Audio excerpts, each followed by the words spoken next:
Are you looking to become a better real estate investor? Then hang on, because you're about to experience another episode of the world's most popular real estate podcast, the BiggerPockets Podcast. But before we get to this week's show, I wanted to invite you to become part of our community, BiggerPockets.com, the real estate investing social network. The membership is free, and you'll instantly gain access to networking opportunities, educational content, investor tools, and more. Sign up now and get a free copy of our book, The Ultimate Beginner's Guide to Real Estate Investing, read by hundreds of thousands of budding entrepreneurs. Just click this link right here, or just head to BiggerPockets.com. With that, let's get to the show. This is the BiggerPockets Podcast, show 76. You're listening to BiggerPockets Radio, simplifying real estate for investors large and small. If you're here looking to learn about real estate investing without all the hype, you're in the right place. Stay tuned and be sure to join the millions of others who have benefited from BiggerPockets.com, your home for real estate investing online. What's going on, everybody? This is Josh Dorkin, host of the BiggerPockets Podcast, here with my co-host, the man in the spectacles, Mr. Brandon Turner. What's up, Brandon? Hey, what's up? Yeah, most people probably don't know I wear glasses because my profile picture doesn't have me with glasses, but I do. Well, you're physically weak. Funny guy. Hey, Superman wears glasses. Come on. No, Clark Kent wears glasses. Okay, well, whatever. All right, yeah. I don't subscribe to that nerdy magazine comic book world that you do. Okay. Well, what's going on, man? How are you? What's been doing? I'm good. I'll tell you something interesting. We recorded this interview with our guest earlier today, and we're just doing our introduction now. And one of the things on the show actually encouraged me. I made a call to my local property management company today, and I have a meeting with them set. So there's nice. some good stuff in the show. I think it rocked me to go and actually make a phone call, and hopefully going to transition, make some big changes here in the next couple weeks. Oh, we'll see. So nice. Well, yeah, that's great, man. That's great. Listen, if we can spark action for you, hopefully we could spark action for the other tens of thousands of listeners per show that we have. So that's fabulous, man. Very exciting. Very exciting. Well, we do have an awesome show. Before we get into it, let's do today's quick tip. All right. So today's quick tip, guys, is make sure you have some kind of professional photograph of yourself. I'm not talking about going down to the studio. I'm talking about having somebody take a nice professional headshot that you can use on BiggerPockets, Facebook, LinkedIn, your social networks. You know, when people are looking you up, first of all, you want to use the same picture across all your networks so it's easier for folks to better recognize you. But especially as it pertains to BiggerPockets, when you're networking, when you're out on the forums interacting, people really tend to look up other folks who have a profile way before they're going to look up somebody who doesn't have a profile pic. And, beyond that, we actually also have stuff in our algorithms where if you've got a profile, you're going to probably profile picture, you're going to come up sooner and higher than somebody who does not. So having a profile pic is definitely advantageous, and it just helps people to better relate to you. So we definitely encourage you to do that. If you got a picture of a skyscraper, a dog, you kissing a goat, whatever it is that you've got, get rid of it, put up a picture of your face, even if you look like Brandon. And I think that applies even, if you're talking Facebook, G+, LinkedIn, whatever. If it's a picture of you drinking, doing a keg stand, and I don't know, there's just a professionalism thing that the more you can portray yourself as somebody who's serious and in business, the better it is. The more people are going to be attracted to giving you funding or deals. Don't think that people don't check you out. We check our tenants out on Facebook. You can be assured that anybody considering you as a partner or a lender or to fund you or whatever, they're going to check out your social media. So make sure it reflects that. There you go. And that is today's quick tip, brought to you by Josh and Brandon. There you go. Yeah. By the way, this is show 76 of the BiggerPockets Podcast. If you have not yet done so, please jump on iTunes and look us up. Actually, we got a link on the BiggerPockets Podcast at BiggerPockets.com/podcast, which will point you right to our iTunes page. And if you haven't already, please leave us a review, leave us some ratings, a rating and a review. Let people know what you think. It definitely helps us spread the word. We do appreciate it very much. Today's show is with Brian Burke. If you think that name's familiar, well, it's because you probably listened to show number 3 of the BiggerPockets Podcast. Brian is our third repeat guest on the podcast now, and he's an extremely successful house flipper and real estate investor from Northern California who's got really a great story, a zero to hero type of story, and he's got an outstanding business model. Since we already know a lot about how we got to start from show 3, we're going to cover something totally different today. We're going to really dig into how he scales his business. And so there's really a lot of great tips here for everybody. This show is designed for sophisticated investors who've been around the block and those people who are just getting started. So I strongly encourage everybody to focus and pay attention. And that's really all I got. Got anything you want to add? Yeah, Brian is like my hero, so you guys are going to love this episode. He'll be your hero too. Oh, so cute. So nice. All right. Well, this is going to be an awesome show. Let's get him on here. Brian Burke, welcome to the show, man. Good to have you. Hey, man. Great to be back. I appreciate it. It's been a while. Thanks, guys. It has been a while. Yeah, I think it was over a year ago. I think you were what, number 2 or 3 on the show. So I'm sure a lot of things have changed, and that's why don't we actually start with that? Well, I actually was number 3 on the show, and that brings something to mind. Usually you guys kind of start, throwing questions out, but before we get started with all that, I actually have a bone to pick with you guys. So I have a question. I want to know, what's your obsession with me and the number 3? How so? Because how so? So I was on podcast number 3. And now I'm your 3rd full-length repeat guest. I'm never second, never first. I'm always 3rd. So I can't figure this out. So Ben Leibovich was the first repeat guest. Now on the BP blogs, Ben has publicly declared that Brandon is his girlfriend. So that means that one was just blatant nepotism. I don't know what's going on there. That's just some weirdness between the two of them. But I don't know what's going on there. That was I don't know what's going on there. Ben's a character. Okay. So then second repeat podcast is Jay Scott. Now I have no problem getting beat by Jay Scott and taking second place to Jay Scott. This guy's got like 15 million posts on the forum. You're probably going to name an award after him. But here I am. I'm number 3 again, and like most real estate investors, we'll create the 3rd award after you. Well, yeah. See, that's exactly what's going to happen. But see, I'm a competitive guy. So here's what my thought is for today. Since I'm really competitive and I'm too big of a weakling to be competitive in any sport, so real estate's the only game I can win. So I want to make this an epic podcast because I want to be the first guest to be a 3-peat. Ooh. So what do you think? Okay. Well, you get to keep the obsession with number 3, and I get to be the first place. It's a win-win, guys. Well, here's what it comes down to. If people turn out and actually care about what you have to say, then maybe we'll think about putting you second instead of 3rd. How does that sound? Caring about what I have to say. Well, so much for that. It was fun while it lasted. Oh, come on, man. We love you. Well, I do appreciate you guys having me back. It was fun last time, and hopefully it'll be half as fun this time. Cool. Well, Brian has right now on Brian's show, just so you guys know, Brian's got well over 30,000 listens to his first show, and hopefully with this show we can double that. So listen up, and we'll see what we can do. So now that you've got all that off your chest, and we now know that you've got some kind of inferiority complex with being. I do. With Ben and now that you've told me 30,000 people are listening, great. Thanks a lot. Yeah. More than that. More than that now. Oh yeah. All right. So let's talk about what is it that you do in real estate. And really quick, for those people listening, to check out Brian's show, just go to biggerpockets.com/show3, and then you can listen to the previous show if you haven't yet heard it. So yeah, what do you do in real estate today? What's your primary function, focus? You name it.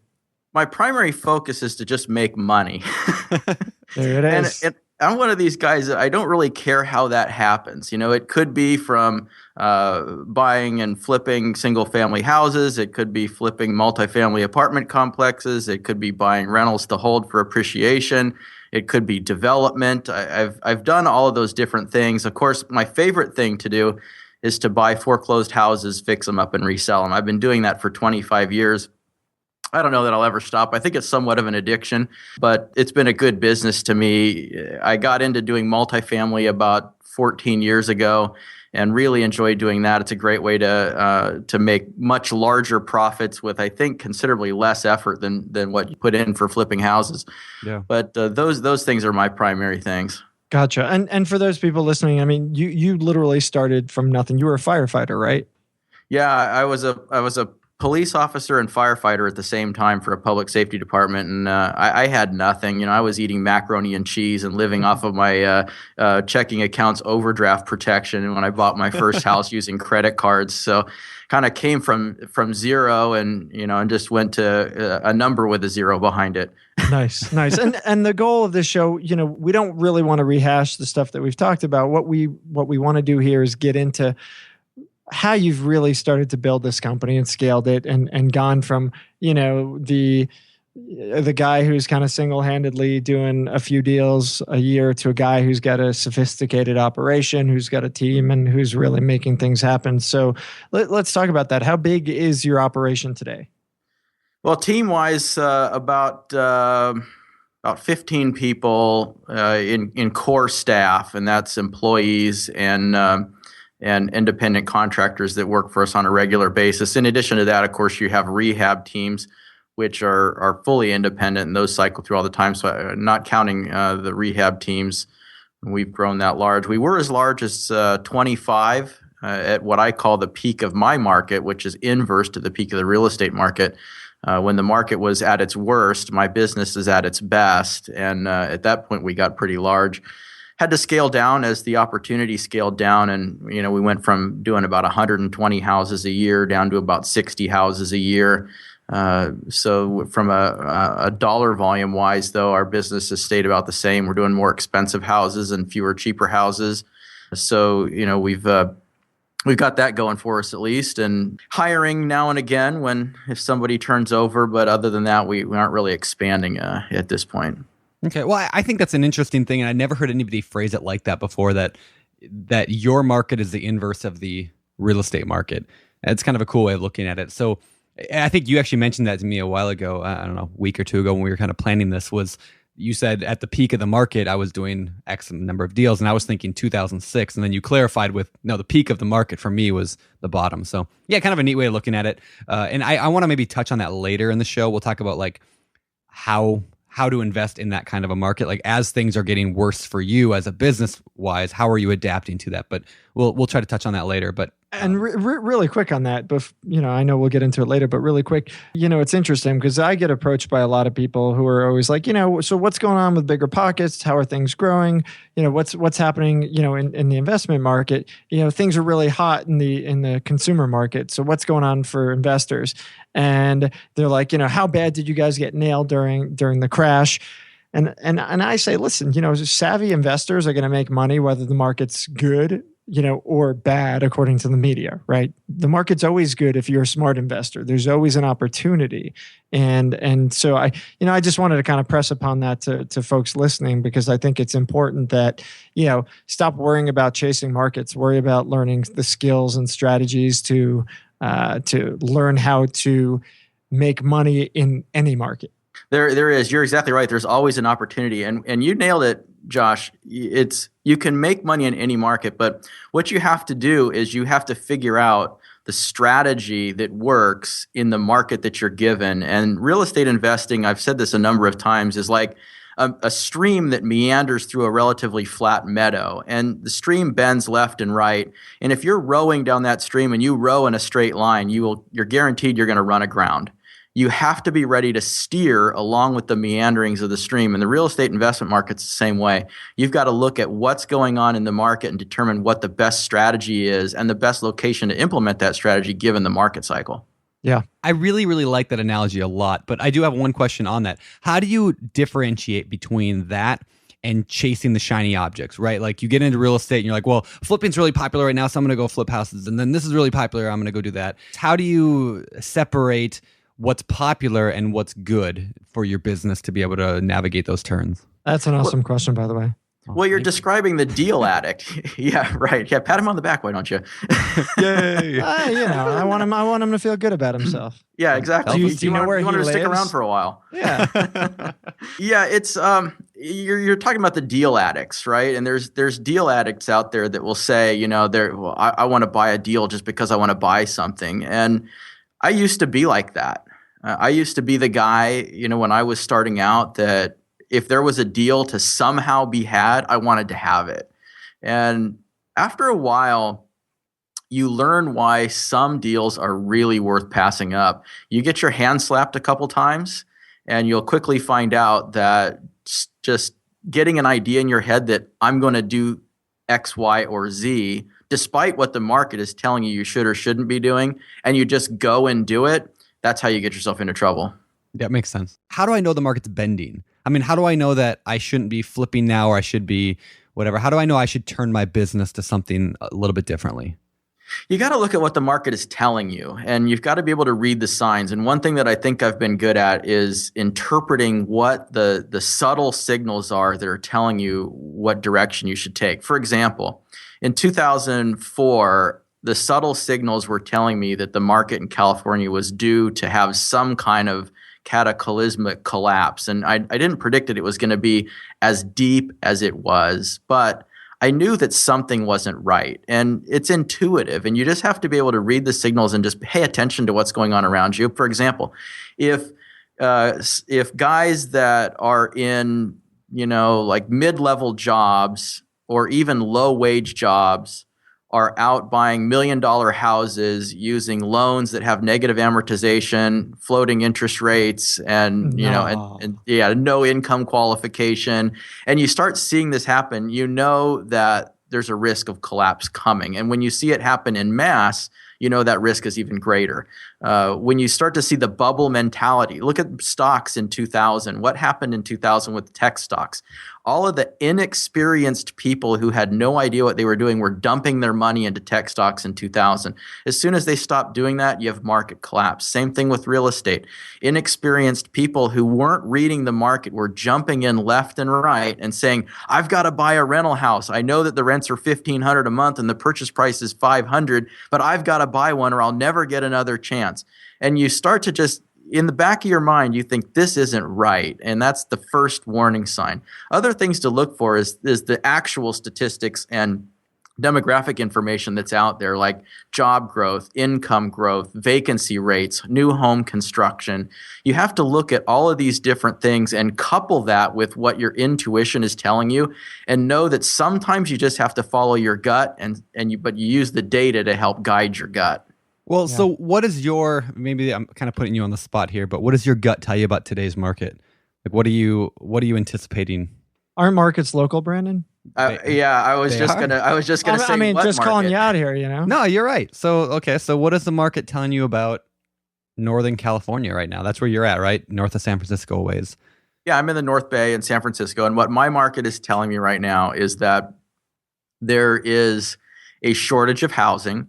There is significant restrictions to new home development, both economically and governmental, that make it hard to add to the housing stock at today's price levels. Meaning that even though home affordability is on the decline, inventory is low and prices are rising and are likely to continue to rise, despite the fact that incomes don't have the same forecast. I don't know that income growth is going to keep pace, but we have the Silicon Valley where you have pressure from very high wage jobs that are forcing a ripple effect of home prices and rent increases coming from that region. So that's our market specifically. Your market, Brandon, and yours, Josh, and everybody else who's listening, those markets are all impacted by different forces, and it's hard to say what's going on in the market because there really isn't the market for real estate. Every real estate market stands on its own.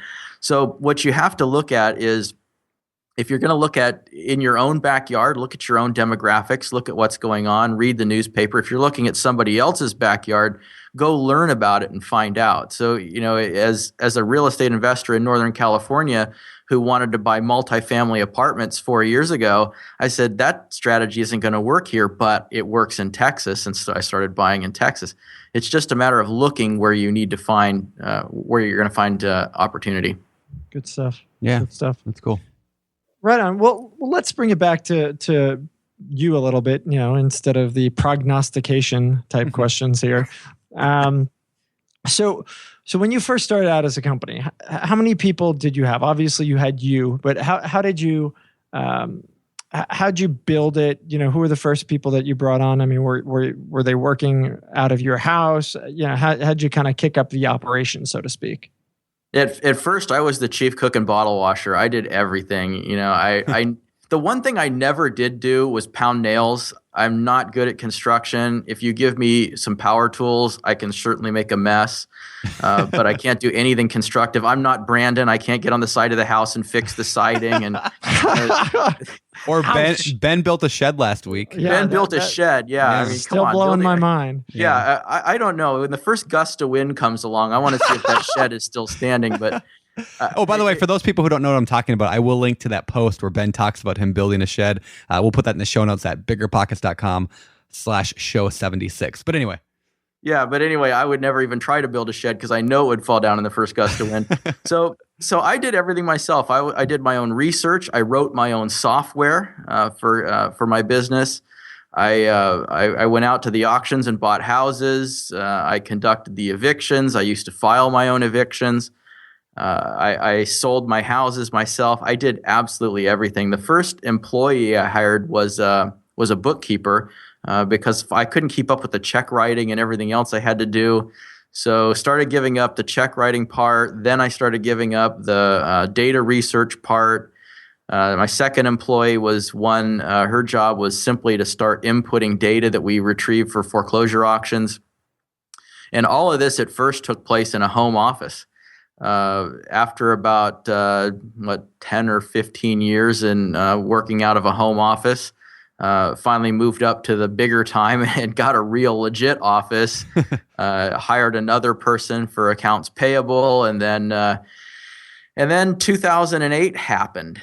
And when 2008 happened and foreclosure volumes went absolutely through the roof, I partnered up with a home builder in my area here to take advantage of the real foreclosure opportunity of just huge, massive opportunity of houses.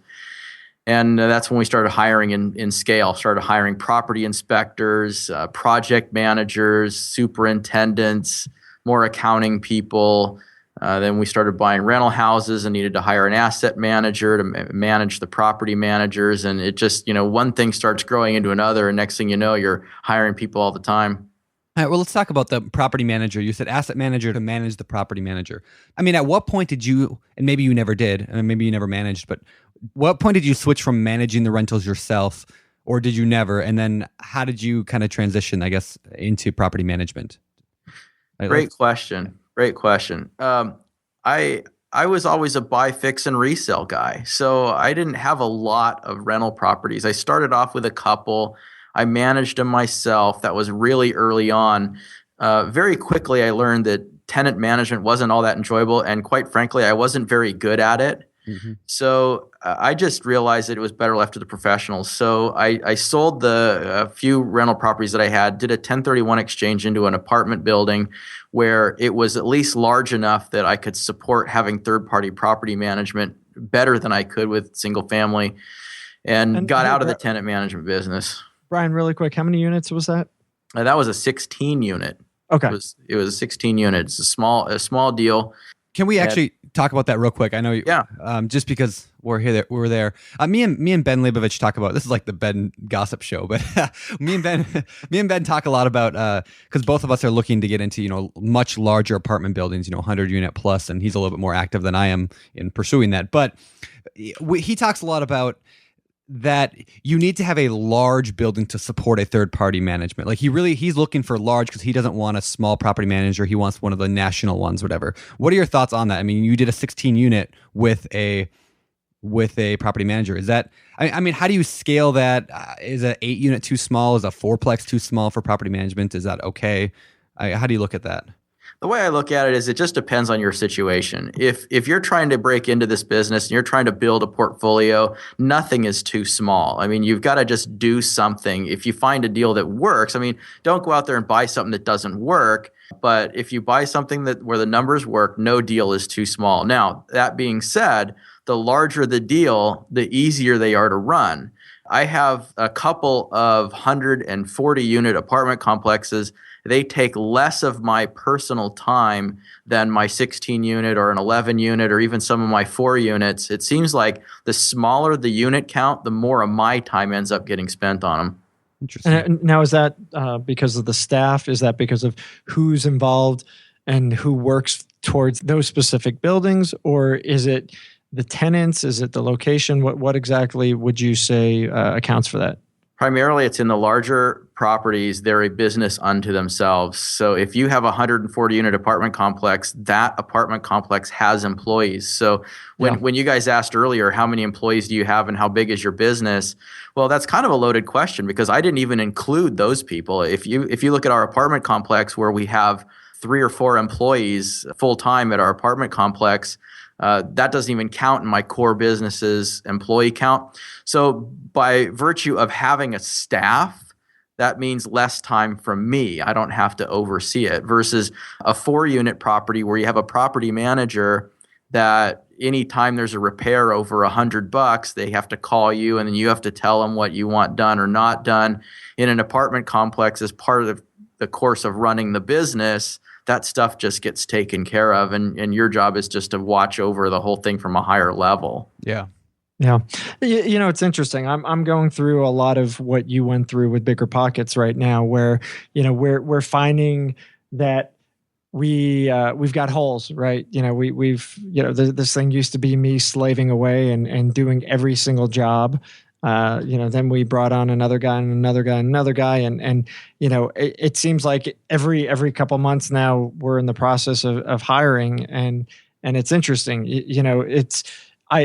I couldn't have planned it because it's kind of organic. It's, we figure out where there's a need, where maybe whether it's, hey, I don't want to do property management. Hey, I don't want to do this task. I'm not great at this. So let me get somebody to fill in the holes. So that's kind of how we've done things. And it sounds like that's been the plan for you as well. Just kind of figuring out where you might need somebody to kind of take some load off and just go with it. Is that a fair assessment? It's absolutely true. I mean, that's the best way to grow a business is to grow it organically. Some people try to force growth, and I think that forced growth results more often than not in either challenges and or failure. Organic growth to me is you grow as the need progresses. And I think that it's more sustainable. And, had you taken BiggerPockets, for example, and said, I'm going to start this website and I'm going to hire 15 employees and try to figure out what to have them all do, you might be in a different position now than had you grown it organically. Yeah, no, I agree because, at least in the startup world, I see so many different companies who, maybe they got $500,000, $1 million, $2 million, $5 million bucks. They go and they hire 17 people, and the next thing you know, 6 months later, they've burned through all their cash and they're out of business. And I think organically building up, whether it's a startup business or a real estate business, and I think most of our listeners probably aren't going to be raising some round of cash to build, a large investment business. I do think everybody's going to pretty much organically be growing their businesses. I think it gives you the opportunity to learn different facets of the business and figure out, again, where your skill sets are, where your strengths and weaknesses are, and then fill in the holes. To add to that, one thing, a lot of people might not be worried about hiring 15 people, but one thing that I see a lot of newbies doing is focusing really heavily on building their team, right? I mean, building a team is good, but they have that kind of same approach of, I need a team of 15 people right now, and they have never even, looked at step foot inside of a property. And so just like, well, I need to have a team because I read this book that said I need to have a team, and this is what my team needs to look like. And I generally like to advocate, build your team organically the same way you would your employee organically, right? If you need a realtor, then go find a realtor. If you need a CPA, go find a CPA. You don't need to have, 15 people on your team and, matching suits or something like that to start a real estate company. So That's my No, because what happens is you get too caught up in the details of the team and you never actually start getting out there and buying real estate. And that's what trips people up. It's just like this paralysis of analysis. You hear about that all the time of people that don't buy a deal because they spend so much time running the numbers. The other thing that trips people up is they get so caught up in the mechanics of the business, setting up a team, forming LLCs, and doing all these other things, that all of those tasks distract them from what's really important, which is buying real estate. Because without buying real estate, you don't have a real estate investment business. Yeah, I agree. Absolutely. So what was your? I mean, when you first started out, we talked about you kind of grew organically. I mean, what did you envision for yourself? We all kind of look at what our future is gonna be someday, and we all kind of plan. Well, I want to have, I don't know, my business be worth this much money. Or I want to make this much cash flow. What was that like for you when you first got started? For me, I started off with a goal that I thought if I could just buy one rental house a year, I would be set for retirement. That was how I first, started out getting serious about it. I mean, at first I liked real estate. It was fun. I wanted to buy and flip houses, and I did a couple of those, and that was great. But when it finally came to a point where I said, look, I've got to come up with a plan, because otherwise I'm just going to be working for the man forever. And so for me to come up with a plan, I've got to have something that's going to provide income for me. So that's when I went on this buy a house a year program. I quickly discovered that being a landlord wasn't the greatest thing for me to do on that sort of a scale. And that's why I traded up into multifamily and discovered that that's much more what I'm suited to. But as I started growing, it was to me about how to stop working and get out of the full-time job. And I knew that if I wanted to get off the island, I had to burn the boats. Nice. That's a Tony Robbins quote. And you quit your job, and now you have to make it. So I put myself in that position where I had to make it.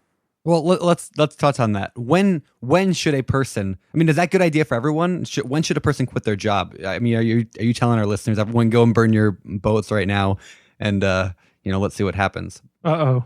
Yeah, absolutely. Do it right now. No. Okay. Here's Josh stepping in. Please do not listen to Brian Burke.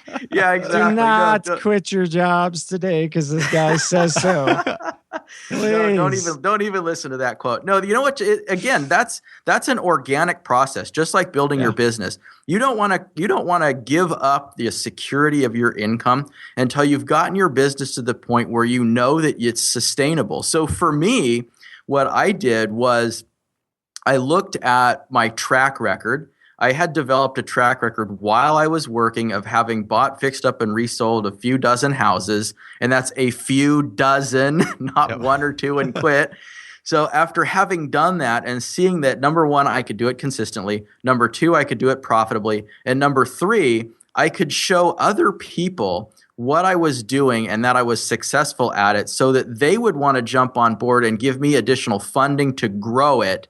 That's when I knew. I got to a point where I realized that my job would cost me more money to keep than I would earn from actually keeping it, because of the opportunity that I would lose by not becoming a full-time real estate investor. Yep. And that's when I knew it was time to burn the boats. And that was the only way that I could solidify my position of doing it full time. Nice. Well, here's my theory in when to quit your job. This is what I've kind of not really lived by, because I just quit my job really early and probably too early. But this is my current theory, is that, I mean, you have 168 hours in a week, right? 24 hours a day times 7 days a week, 168. You work a job usually for 40 of those hours, which means you've got quite a few hours left in the week to other things. So my thinking is this.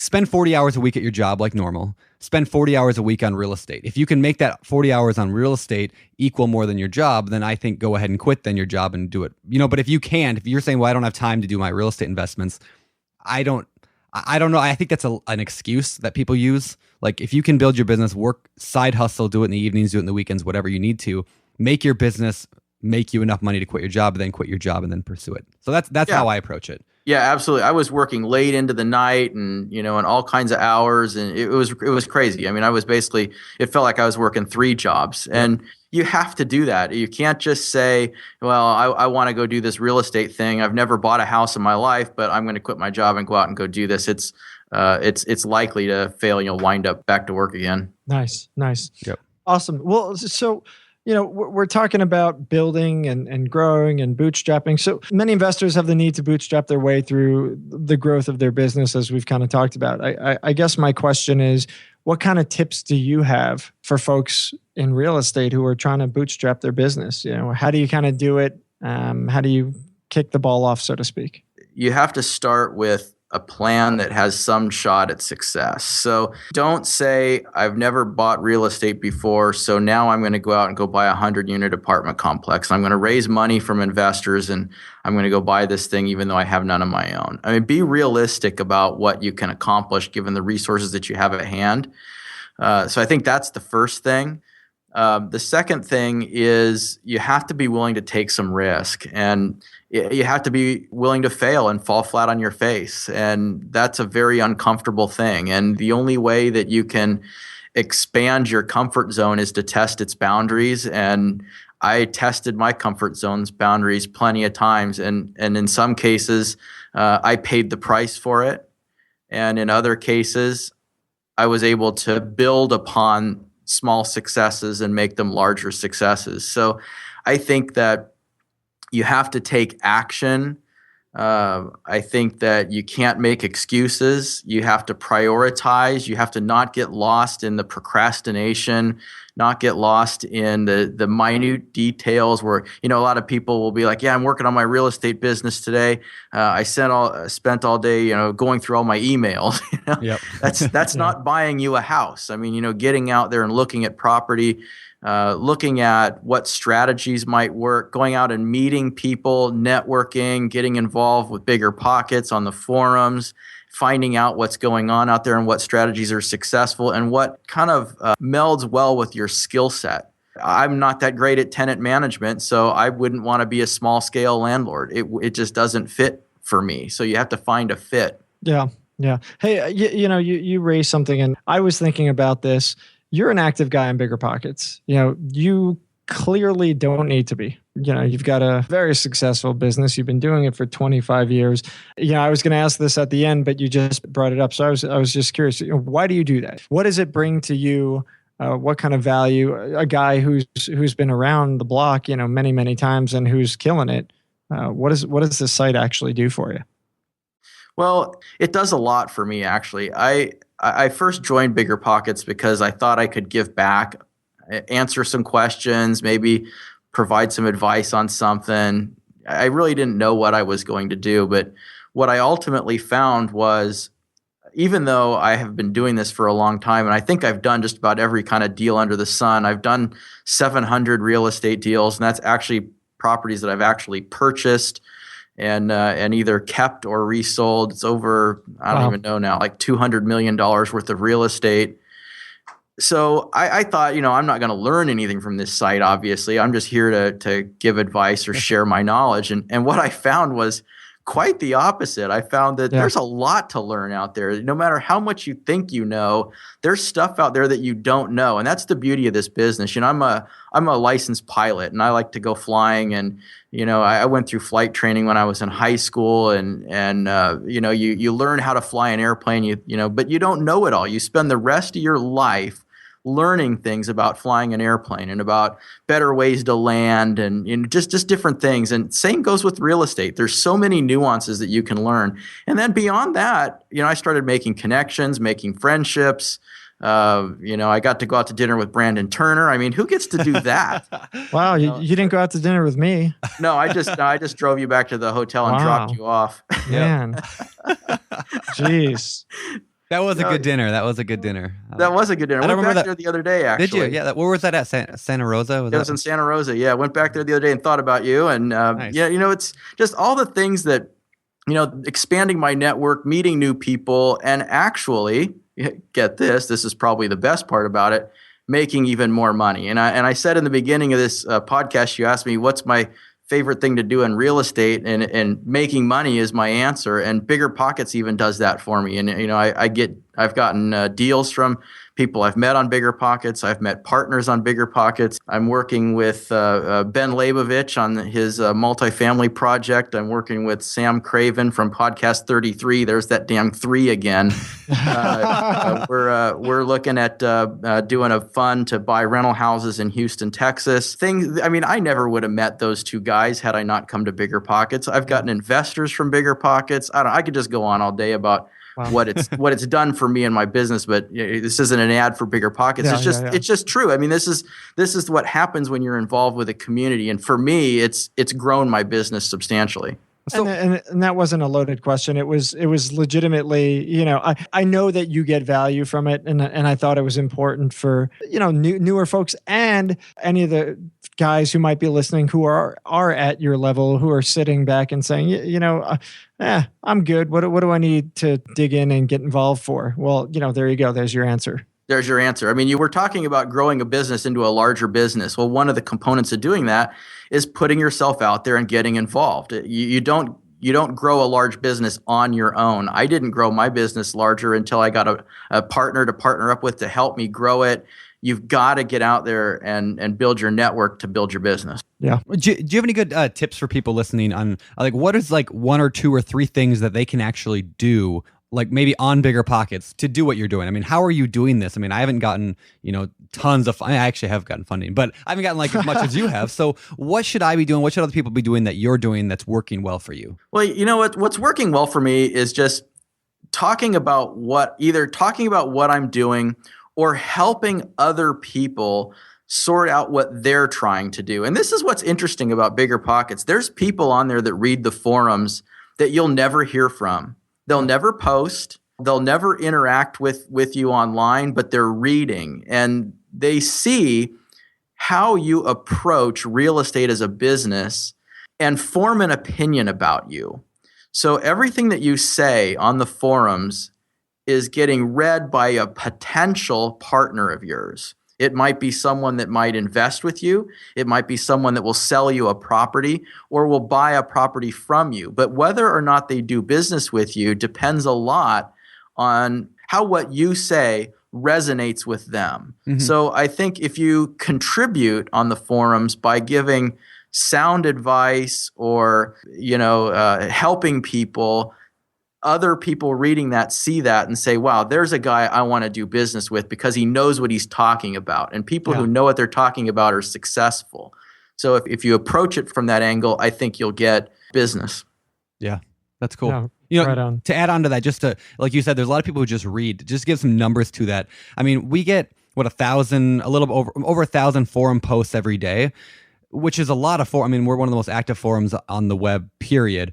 But we get 10 times more traffic than we do a forum post, at least. I mean, probably far more than that. So there's a whole, like you said, there's a whole ton of people that are reading BiggerPockets every single day who aren't posting. And obviously I want to encourage them people to post, but at the same time, if you are posting, like you said, just understand there's 10 times more people reading than are even interacting. Yeah, that's great. That's great. Well, again, sorry everybody for the segue, but yeah, it just came to mind and there we are. Well, let's jump back to you. So you're growing. What about the guy who's like, all right, I'm in a position where I can't pay for somebody. I can't pay to bring on that employee, but I'm so stretched. What do I do? How do you build your team if you can't afford to pay the salary of somebody? How do you get it going? Well, what I'm wondering is, what are you stretched with? If you're so stretched that you don't have time to run your business, what are you doing in your business that it's not making you enough money to be able to afford a team? Yep. So it sounds to me like you're just misallocating your time and you're putting your resources in the wrong place. So this is where people start getting into that loop that I was talking about before about, well, I spent the whole day checking my emails or addressing postcards or whatever it is. It's like maybe you need to shift your priorities into doing something that actually brings you money. Kind of like when you're fixing up a house, you want to make sure that if you're going to put $1,000 into that house, you get $2,000 back in the resale value. You're not just fixing up the house just to make it pretty and say, oh, I'm going to spend 10 grand on the kitchen because I think the kitchen would look better with dark cabinets versus white cabinets, but it's not going to change the ultimate sales price. You're wasting your money. Well, people do the same thing in their business. Instead of putting their efforts into their business in the areas that produce profit, they put it into areas that just create work and therefore not generating revenue. And if you're creating work without revenue, of course you're busy and can't afford a team.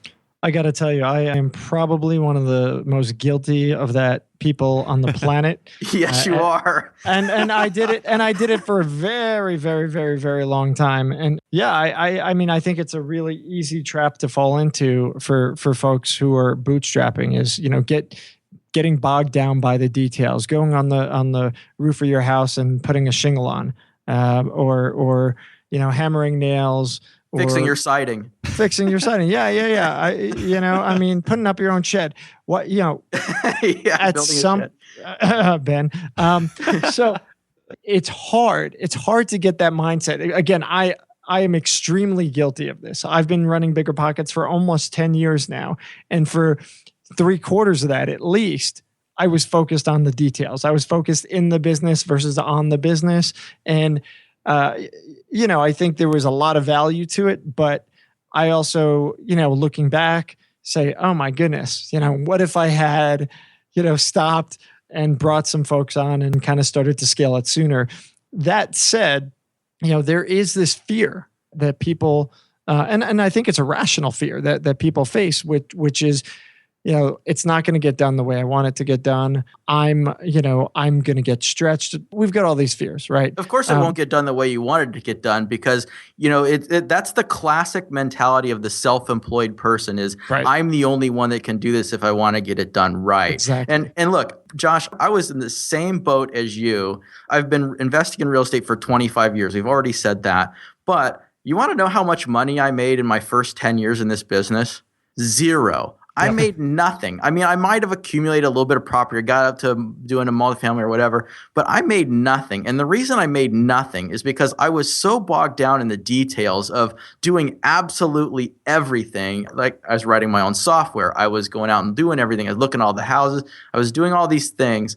And I was really kind of getting nowhere. So at a certain point, I realized I've got to offload some of the non-revenue stuff. But you have to have revenue to be able to offload it. So I shifted my focus into activities that made money.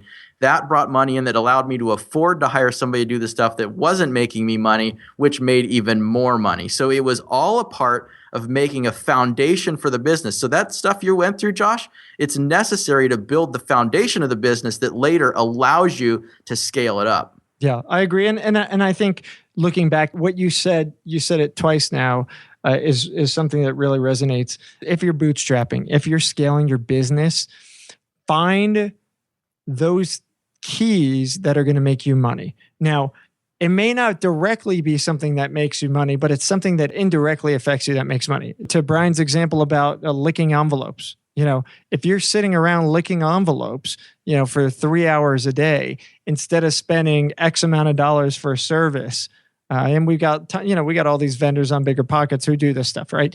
So instead of hiring one of these companies that does it, you're licking the envelopes to save, $50, $100. If you had spent your time working on activities that produce more than $100 over those 3-4 hours, then you really should be spending your time doing those things and not licking envelopes. Well, and I say that because I've been there. I've been licking envelopes. I've addressed envelopes. I've done that. Yep. You're absolutely right. But the people get into the thing where they say, I don't even know what else to do to get the phone to ring. So I lick envelopes because if I'm not licking envelopes, what else am I going to do? We have this kind of running joke on BiggerPockets about me, right, working on the siding in the rain, because there's a picture of me on the forums I took of me working on the siding in the rain. So here was my argument, though, and I want to know what your thoughts are. I mean, my argument was this. That night I had a choice. I could pay $200 for a contractor to go and fix the siding, or I could go and just take care of it in an hour or two because I knew how to do it right. So I was like, okay, well, I have a choice. I could be sitting here watching Lost on TV or, reruns of Lost, or I could go and put this up in the rain and save myself $200. Where does a newbie or somebody who's trying to grow their business, where does that come into play? Like, I mean, I wasn't going to go find a new property that night to go buy. Obviously, my strength is in putting together deals. Like that is what my strength is. But I wasn't putting together a deal that night. What are your thoughts on that? My thoughts are, we kid a little bit here about how we're allocating our resources and licking envelopes or putting siding on houses, right? But we also have to go back to my comment of saying that all of those things are a necessary component of growing your business. Having actually done that yourself is kind of just part of the process. What you have to do is you have to evolve away from it. So you're growing your business organically. So, this time you went and hung the siding, a year from now, you might be in a different position where you're saying, look, my main focus is on acquisitions. And it also depends on your goals. If you're, Brandon, you're a self-made gazillionaire now with all the properties that you own. So your objective now is just to sit on the sidelines and collect your rents and minimize your expenses. If that's your position, there's nothing wrong with going out and fixing the siding on your building to save yourself $200.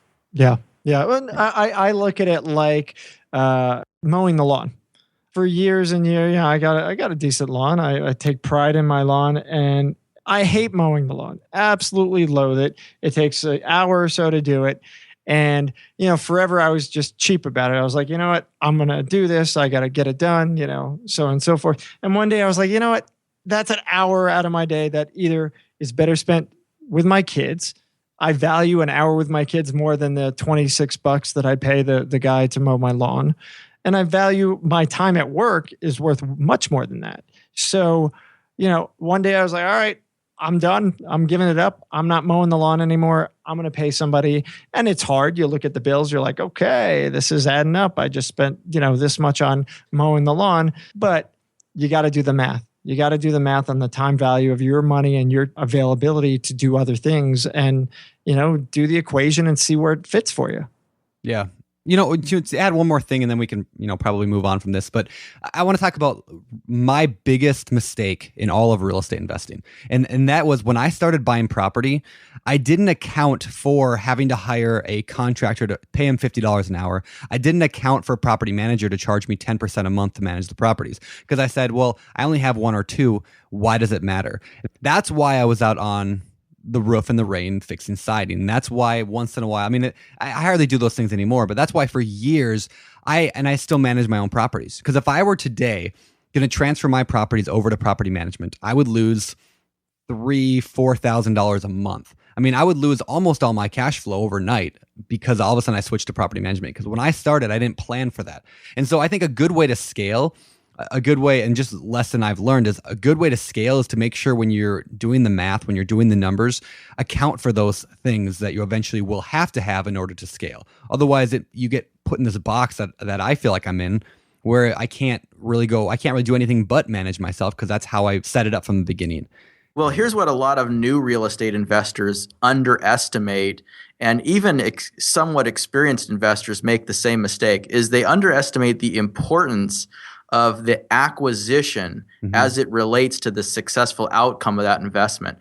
The success or failure of that entire deal is decided when you buy it. Yep. If you buy wrong, you're doomed.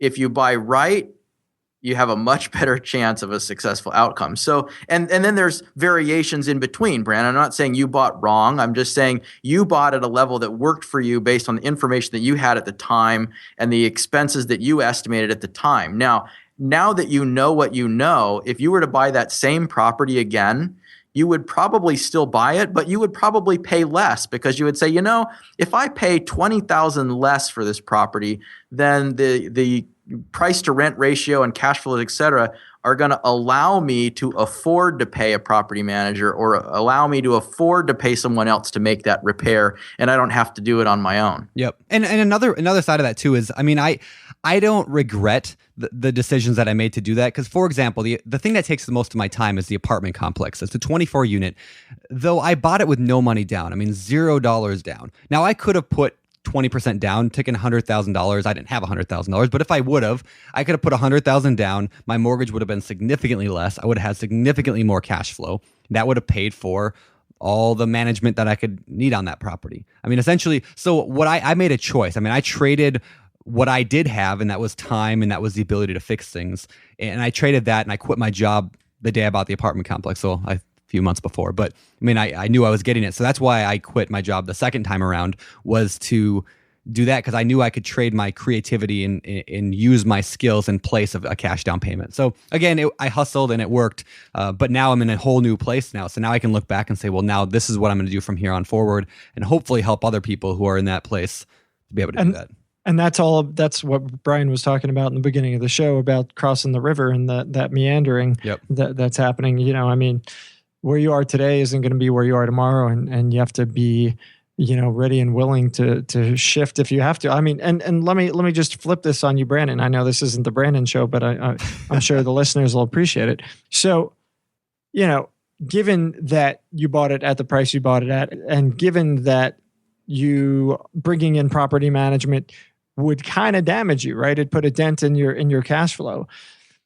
At some point, I'm assuming you're either going to have to suck it up or you're going to have to unload these things. Yep. Is that kind of where you're at then? Yeah. Well, I mean, a lot of it's mental. It's a mental game, right? So I'm going to go from making $3,000 to $4,000 to $5,000 a month in cash flow on the apartment complex to making $1,000 a month in cash flow. That hurts my, a lot. I'm like, oh, that just hurts because that's money in my pocket every month and I like having it. However, $1,000 a month in cash flow off a $0 down investment is still an amazing investment, right? I mean, it just mentally, it hurts to give that up. And so, yeah, I mean, that's the choice I have to make is, am I okay receiving $1,000 or maybe nothing, in a bad month if we had a bunch of vacancies and evictions? Am I okay with that? But that was all part of the growth process though, too. So when we talk about how businesses go through a growth cycle, people go through a growth cycle. Mm-hmm. So, when you're young, you can go out there and you can do all these things and you manage the properties and fix the siding and do all that kind of stuff. And as you age, your investments begin to mature, your cycle in your life begins to change, and your focus differs from I'm going to do everything to now I just want to receive the profits from doing everything. It's kind of like you reach a certain age in life where you no longer have to help people move, right?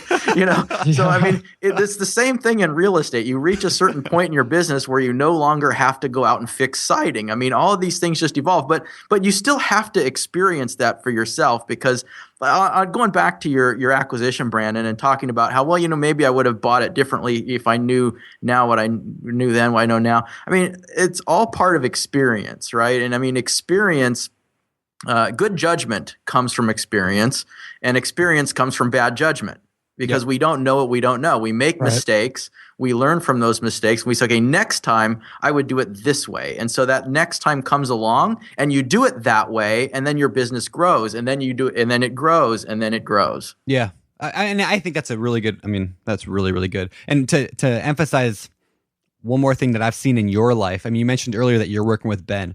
So Ben calls me, or I'll call him from time to time to talk about the large multifamily he's pursuing. And this is how the conversation goes. It's the first call is, hey, Brandon, I found this really good. I should do the Ben accent. I think I can do it. Hey, Brandon, I find beautiful property. You come and try it out. Yes. No, he'll say, I got this amazing property, 170 unit. It's amazing deal, amazing property. I'm going to get it. I'm like, wow, that sounds awesome. Did you talk to Brian yet? I'm going to talk to him later.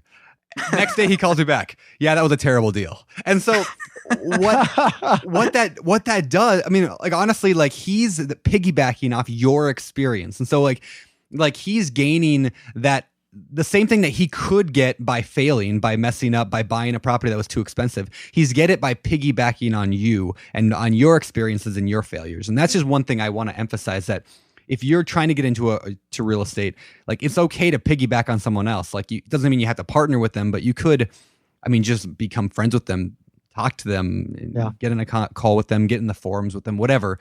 That is huge, huge. Is piggyback on somebody else's successes or failures.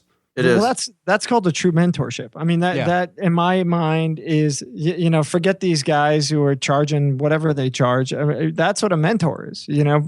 He's got Brian as a mentor, right? So, whether or not it's formalized, it doesn't have to be. He looks up to Brian. Brian's got wisdom. Brian's got experience, and he's turning to him. So, every day somebody contacts me, and every day 20 people go on the site and say, hey, how do I get a mentor? That's how you get a mentor. Find a guy who's experienced, who's local, or not even local. Use BiggerPockets. And become friends with them. But you don't force it, and you don't ask. You got to provide some value, but that's what's going to help you. Well, let me ask you, Brian, then, what is it that attracted, I mean, when Ben got in touch with you, obviously Ben saw that you were doing what he wanted to do. That's why Ben wanted to talk to you to do more, because that's where he sees himself where you are, right? So yeah, what attracted you to him? I mean, to be able to, I want to work with him. Same with Sam Craven. You said you were working with him. What made you want to work with them? I mean, because you're probably going to like 1,000 people to email you after this.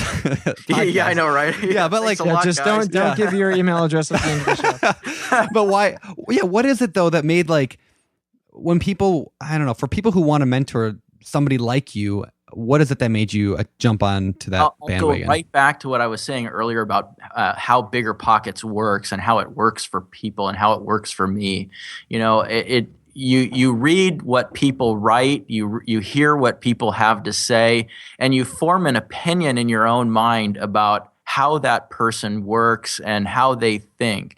And it either resonates with you or it doesn't. So, you know, I read Ben's posts and I think, okay, here's a guy who really knows what he's talking about. I mean, you know, he's smart, he's analytical, he thinks it all the way through. You know, I saw the same thing in Sam, you know, when I listened to Sam's podcast about the success that he had in podcast 33 with all the threes, you know, about why you know, he was able to turn his business into what he did. And, you know, I'm attracted to that. I'm attracted to people who have that sense of success and who have made something for themselves out of nothing and think it all the way through. So for the same reason that people contact me and say, hey, I want to partner with you, or I want to you know, fund one of your deals, or I want to invest in one of your private offerings and that sort of thing.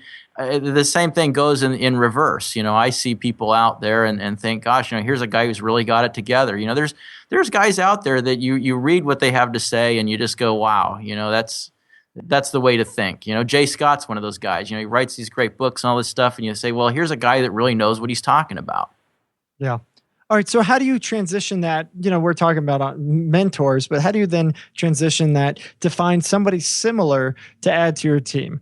I'm talking about an employee, staff, contractor, whatever it is. You know, you don't have the ability to use, say, BiggerPockets Forum to gain their knowledge.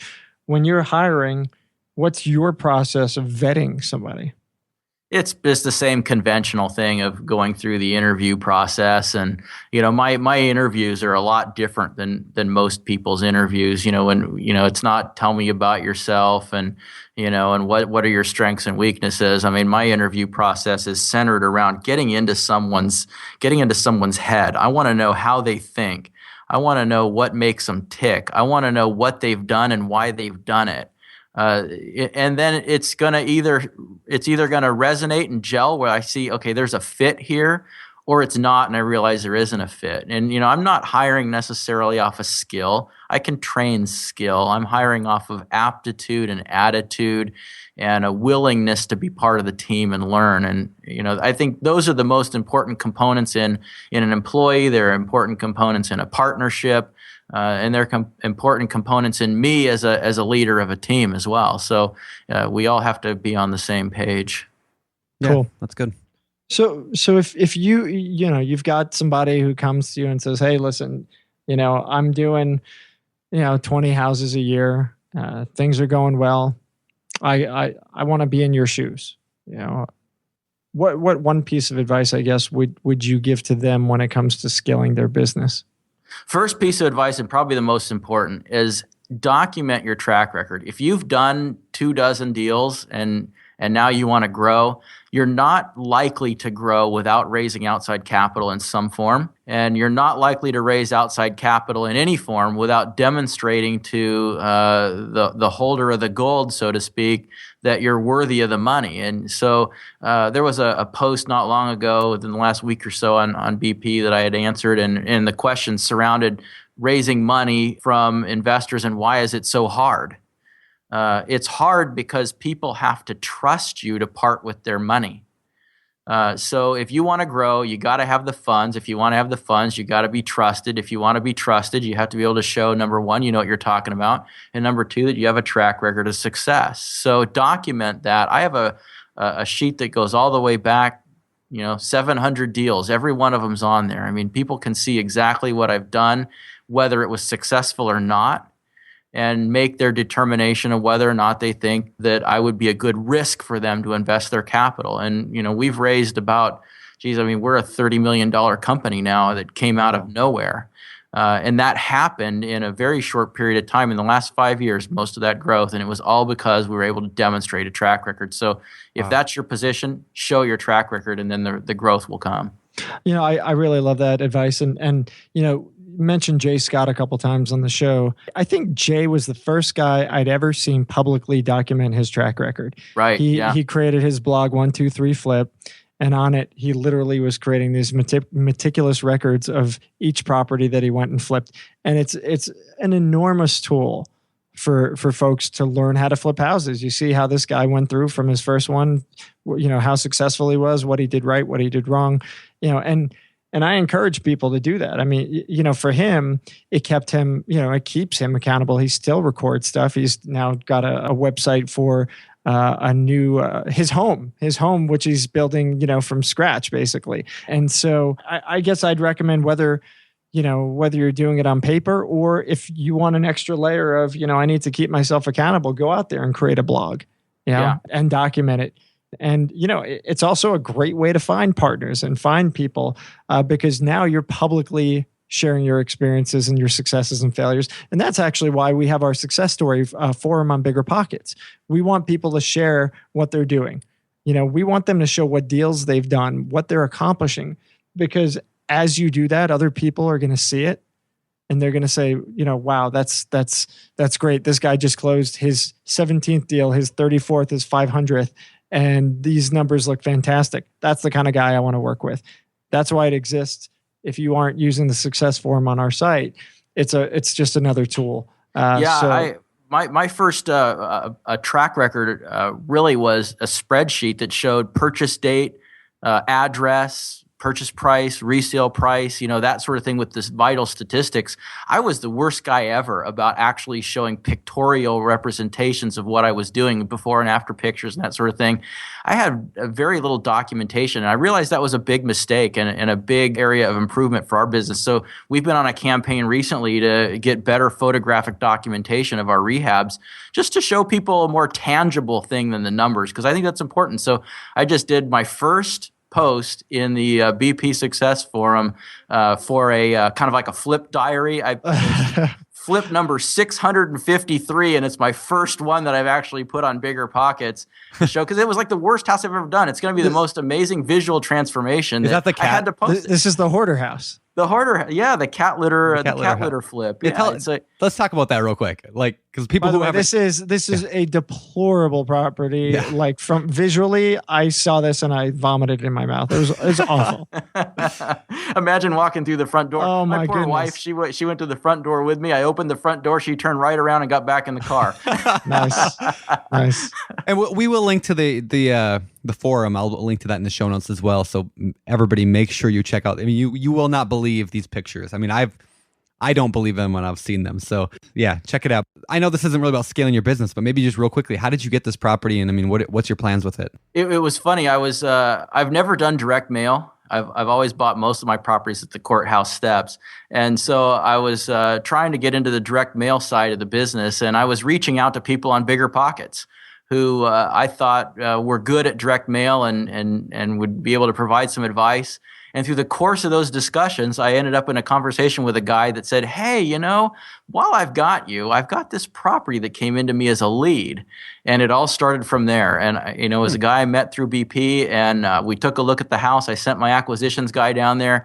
He came back to the office and he said, this is the worst property I've ever gone to look at. I said, come on, man, you looked at 1,000 houses for me. How bad could it be? Well, you judge for yourself.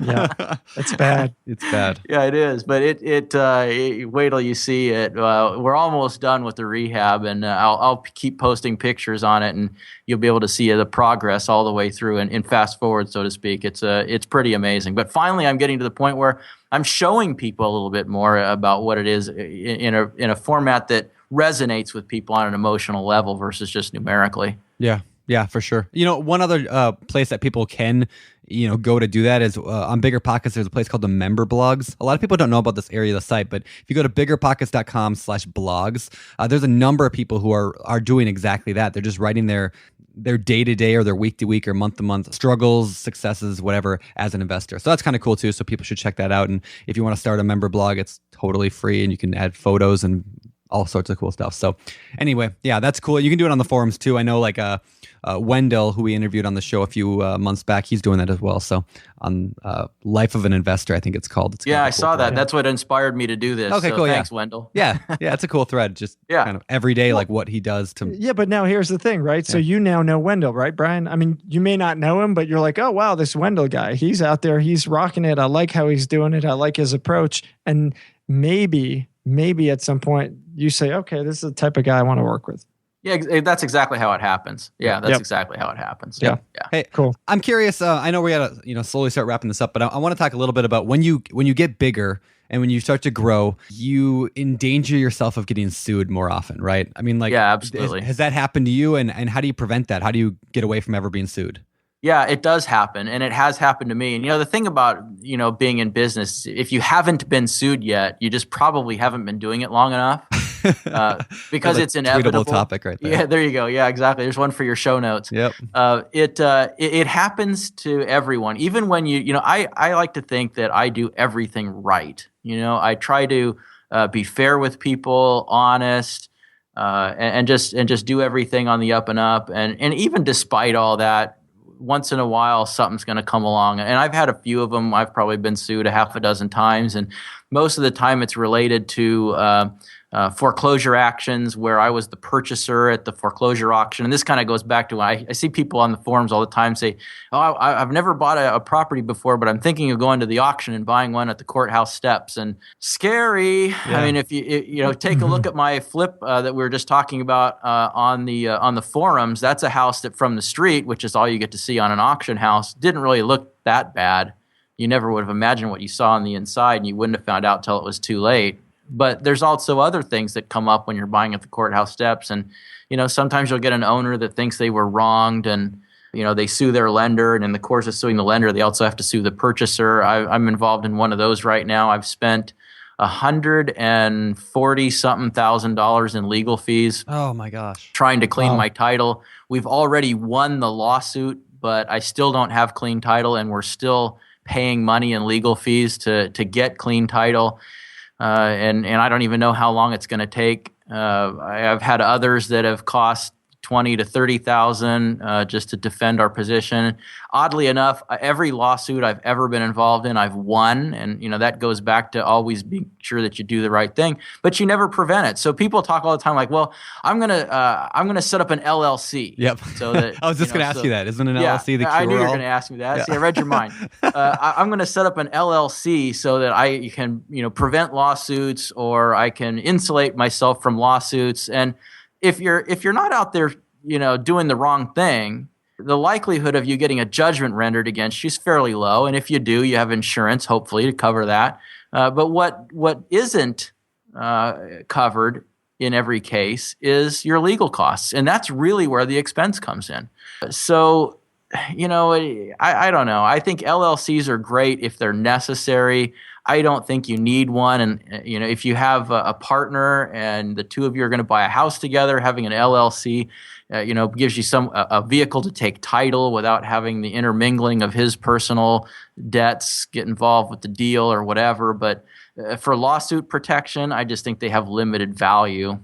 Gotcha. It's just one of those, it's going to happen things. I mean, it's like losing money on a deal. I mean, if you haven't lost money on a deal, you haven't done enough deals yet. I mean, That's just, as you grow your business, things will happen. They will happen. You can't prevent it. It's just part of growing, and hopefully you learn from it and get past it. And hopefully it doesn't happen too early in your business where it wipes you out and doesn't give you the ability to come back. Yeah, right on. All right, well, what about balance? In the beginning of the show, you talked about leaving your job, your full-time job. And obviously you now have a full-time job again, don't you? Yeah, that's for sure. But at some point there's this work and life balance that has to happen. I'll talk about me personally. I set some boundaries saying, I'm not going to get up at 6:30 and jump on and do work anymore. I'm going to wait until I, eat breakfast, spend time with the kids. And the same goes for, the end of the day. I set this time period for, 5 to 8:30 where I don't look at work. I don't look at anything unless it's a 911, right? So what do you do? And what do you recommend that people do to kind of maintain some kind of balance, particularly when they're working and trying to build that business?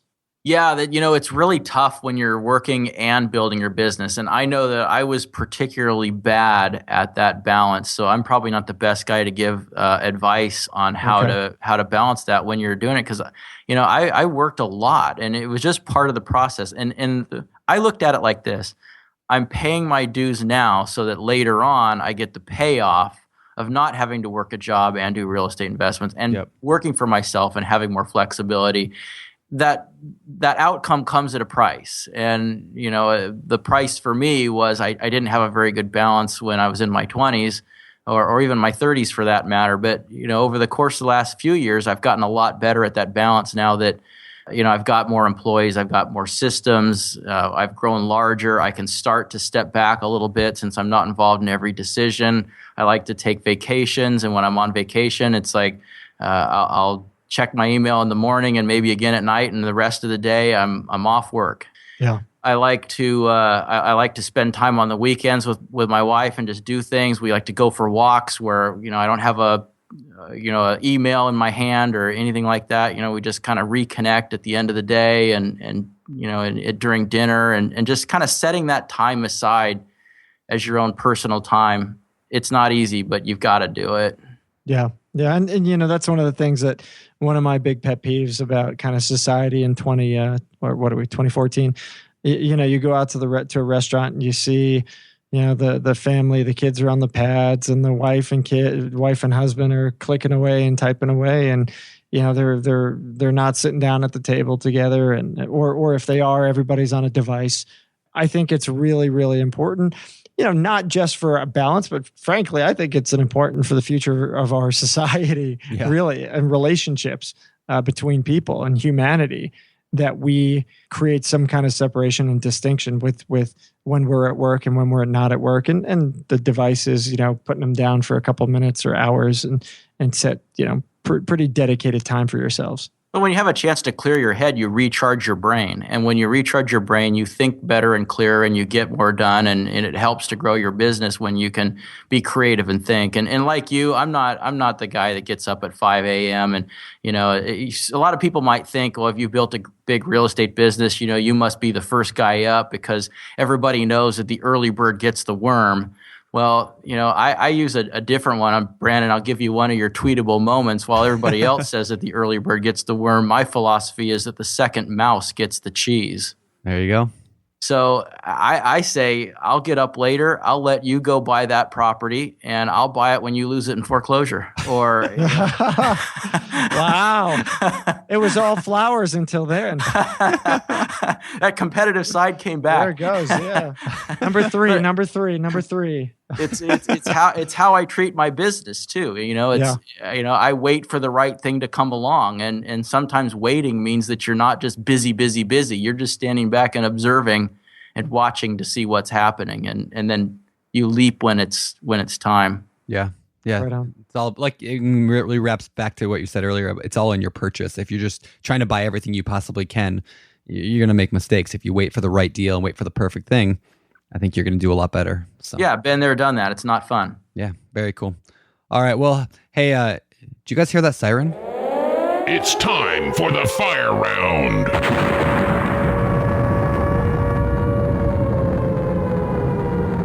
Is that the fire round siren? That is would the be fire. the fire. Yeah. Is this the fire round? There you go. He's so angry. Why is he so angry, Brandon? I don't know. He's an angry guy. All right, the fire round. These questions come straight out of the BiggerPockets forum, so you may have seen them because I know you're in there a lot. Number one, I really like this question. It's very actionable. What is your system for handling and following up with business cards that you get through networking? I put them in a stack and put a rubber band around them and never get to them again. That's my strategy. What are you talking about? Yeah, I mean, it's funny in this business you get so many of them, and no, so it depends. I mean, I use a CRM called Zoho that I started out as like a free service, and now I think I have a paid thing. And so if it's an investment contact, I put them into Zoho, and then they're on our mailing list. So if we put out a newsletter or information on what we're doing here at the company, they get they get to hear about it. So I organize them that way. Aside from that, not too much. All right. Right on. All right. What's the most critical component of the due diligence process for fixing and flipping houses? Oh, that's a good question. Well, the biggest areas where people get tripped up is they overestimate the ARV, which is the after repaired value, the value of the home after it's fixed up, or they underestimate the rehab budget, or they underestimate the other ancillary costs that are involved. So the most important part of due diligence is to nail down those three components. Number one, make sure you're running good comparable sales that actually compare to the property that you're selling, and don't use that one outlier comp as your ARV. So if everybody's selling at $350,000, but one guy got 400, your ARV is not 400. It's probably 350. Yeah. Nailing down that rehab budget. That comes either from experience or contractors' quotes or a combination of the two. That's really important to get that right, because if you don't get it right, you'll feel the pain midway through the project when you realize you've reached your budget and you still have half a house to fix up. Yep.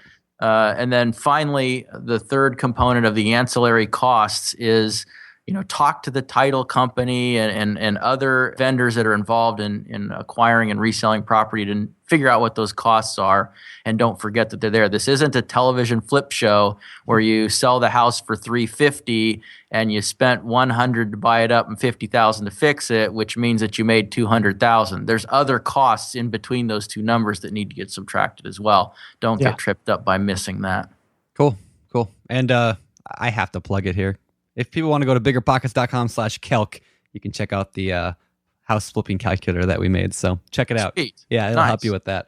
So next question of the fire round. What college degree would best prepare you for, or best prepare me for, a career in real estate investing? That was the question.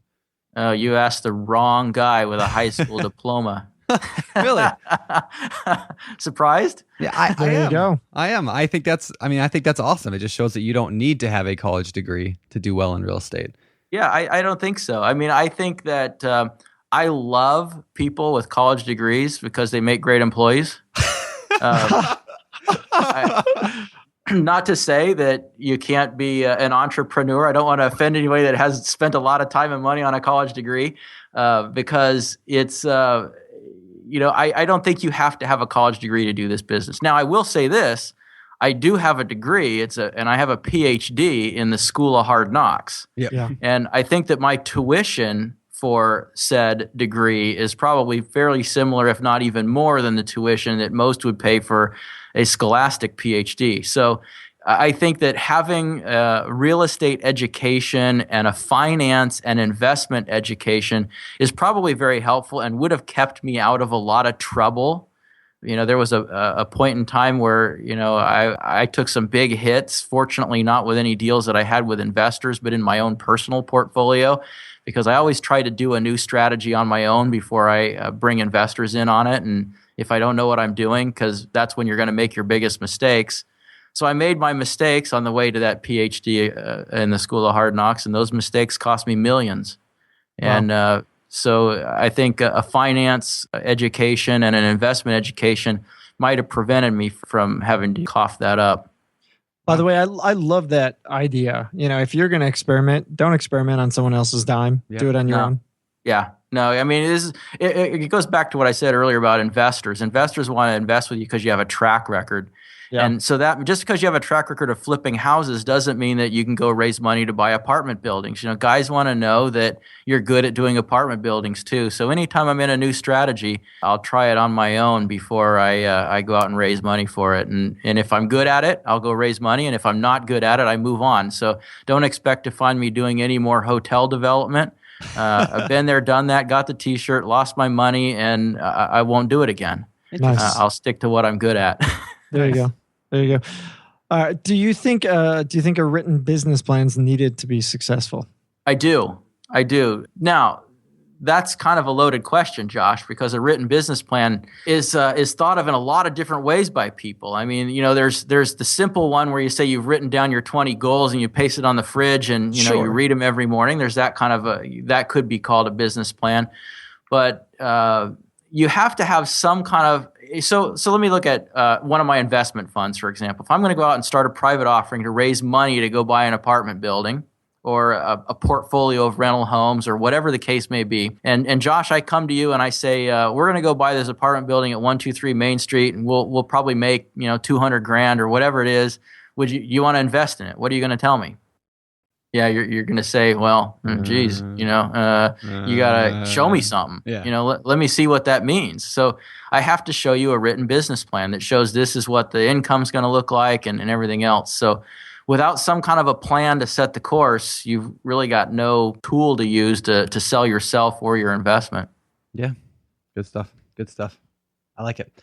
All right. Let's move on to the end of the show, a section we like to call lovingly the Famous Four. All right. The Famous Four. These are questions we ask every week to guests, and we want to know your opinion on them. And I think we've asked you these before, probably, but maybe they've changed. So we're going to do it again. Number 1, what is your favorite real estate book? Favorite real estate book? I still think it's probably The Art of the Deal. It's an old Trump book from way back in the day.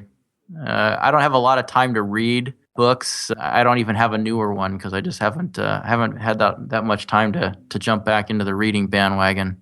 Yeah, that book, by the way, was probably one of the books that inspired me to get into real estate as well. So definitely a good one. Yeah, for sure. Cool. What about business books? What's your any? I know you're not reading these days, so are there any business books? Business audio, business websites, business something? Yeah. Well, most of the reading, quite honestly, most of the reading I do lately is on BiggerPockets in the forums. I read a lot there. At the expense of anything else I want to read that kind of stacks up, and I look over at it and go, oh man, I got to get caught up on, all these other economic reports here because I've been reading too much BiggerPockets. Never too much. Yeah, right, exactly. Never too much. Yeah, it's been so long, I can't even think of the last great business book I read. Well, there was one that was kind of interesting. It was called The 1 Minute Manager. That was pretty good, but that's probably the last one I read. Okay. Right on. What about hobbies? We know you fly. You love to spend time with your wife. What else do you do? Anything interesting that you've picked up in the last year? Any exciting new hobbies? Nah, same old. I just I like traveling, I like going to Maui, and that's about it. Yeah, pretty boring. It's one thing I've got on my radar that I've been working on getting my helicopter pilot's license. So I started that and had to take a break from it because I got busy. I can't wait to get back on that bandwagon and finish that up. And then the other thing I want to do that I've been really excited about is I want to go down to there's a Sean Tucker School of Aerobatics. The guy's an aerobatic air show pilot, and go down there and learn how to do loops, rolls, snap rolls, and lazy eights, and all that kind of fun stuff, and fly upside down. That's cool. Yeah, that's very cool. Let us know when you do it, man. Yeah, like we want video. Josh wants to ride with. Not a chance in hell, dude. Yeah, come on, you could do it. I gotta get a GoPro for that one. Yeah. Actually, not a bad idea. All right. But that's not happening. I'm not going. No, you wouldn't. Right. All right. My final question. What do you believe sets apart successful business owners and real estate investors as they're trying to scale their business from those who never scale, they stay small? Oh, wow. I think a lot of it is just it's the way that people think and their own internal barriers. I mean, I've said before that you can never cross the ocean unless you have the courage to lose sight of the shore. And that means that you have to. Did you make that up, or did you steal that from somebody? I steal everything, Josh. Come on, that's pretty good, man. This is the real estate business. Everything is plagiarism. Come on now. But I think what that means to me is that, you have to be able to expand your comfort zone if you're going to grow your comfort zone. And most people aren't willing to expand their comfort zone. I think that, sometimes the worst things that happen to you, which is the reason people fear expanding their comfort zone, is something bad will happen. And I think everything happens for a reason. The worst thing that happens to you is setting you up for a teachable moment that propels you to be higher than you ever imagined. I really believe that. I've been knocked down, and every time that's happened, I've gotten back up stronger and more successful than before. It's all part of that growth process and that cycle we talked about earlier about, going through that, doing it all yourself, all the way to growing a large business. All that is all part and parcel with that, and you have to be willing to accept that risk if you're gonna become successsul. Yeah, that's fabulous. Good. It's great. Fabulous, awesome, man. Well, listen, I think your follow up was well worth it. I really do. Where can people learn more about you? Probably the best place is either on the BiggerPockets forums or through my website, which is Praxis Capital. It's praxcap.com, praxcap.com. There's information on there about what our company does and what I do and background and all that good stuff. Nice, cool, well, very cool. Brian, listen, man, thank you so much for coming back, and maybe, just maybe, we'll be in touch in a year or two for number 3. But number 3. Well, can we maybe we should just skip number 3 and we'll have you for 4. I don't know how we can do that because you hate 3 so much. You hate 3 so much. Yeah. Yeah. No, I don't know if that works. Or you could also maybe have me come speak at a BiggerPockets summit. That would be a good idea. All right. I wonder about something like that. Maybe I could be the first one. I don't know. I don't know. I like that idea. All right, man. Well, listen, it's been a pleasure. It really has. We really do appreciate it. You guys can find Brian at the website you mentioned. If you've got questions for him at all, hit him up on the site, or you can ask on the show notes at biggerpockets.com/show76. And another reminder, you can find Brian's previous show at biggerpockets.com/show3. That's all I got for you. If you're not out there making things happen, make sure to do that. Keep up with the latest BiggerPockets news and information through our newsletter that comes out twice a week. Follow us on Facebook, Twitter, G+, and so on. And otherwise, we just want to thank you for being a part of our world and for checking us out each and every week. And we'll see you next week with Show 77. Thanks so much for listening. See you around. You're listening to BiggerPockets Radio, simplifying real estate for investors large and small. If you're here looking to learn about real estate investing without all the hype, you're in the right place. Be sure to join the millions of others who have benefited from BiggerPockets.com, your home for real estate investing online.